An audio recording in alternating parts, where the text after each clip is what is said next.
दोस्तों, हमें अपनी कमजोरियों पर ही नहीं बल्कि उनसे बाहर निकलने के रास्तों पर विचार करना होगा। तभी हमारे आगे बढ़ने का रास्ता तैयार होगा। तभी हम अपने आप को मजबूत बना पाएंगे। दोस्तों, अंग्रेजी में प्रतिस्पर्धा के लिए कंपटीशन और ईर्ष्या के लिए जेलसी शब्द का प्रयोग करते हैं। इसी ईर्ष्या के कारण कई बार हम दूसरों को जरूरत से ज्यादा परखने लगते हैं, तो कई बार छोटे छोटे बातों से प्रभावित होकर अपने जीवन को बोझ बना देते हैं। किसी के बारे में जल्दबाजी में किया गया फैसला या किसी के ऊपर जल्दबाजी में भरोसा करना, हमारे ऊपर उसका बुरा असर पड़ता है।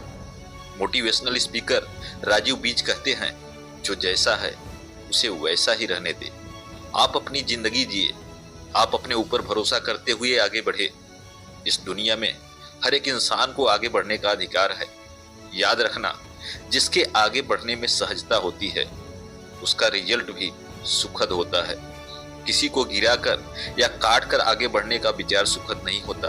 एक बार स्वामी रामतीर्थ ने ब्लैक बोर्ड पर एक लकीर खींची और वहां पर उपस्थित सभी विद्यार्थियों से उसने कहा कि इस लकीर को बिना स्पर्श किए छोटा करना है। तो ज्यादातर विद्यार्थी उसका मतलब ही नहीं समझ पाए, लेकिन उसमें बैठे एक विद्यार्थी की बुद्धि बहुत तेज थी और उसने उस लकीर के पास एक बड़ी लकीर खींच दी। स्वामी रामतीर्थ बहुत प्रसन्न हुए और उसने कहा कि हमें अपनी योग्यता और समाधान से विकास करते हुए बड़ा बनना चाहिए।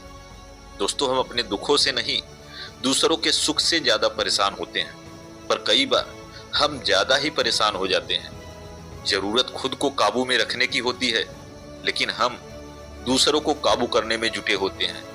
कहते हैं ना, तूफान को शांत करने की कोशिश छोड़ दो, खुद को शांत कर, तूफान तो अपने आप शांत हो जाएगा।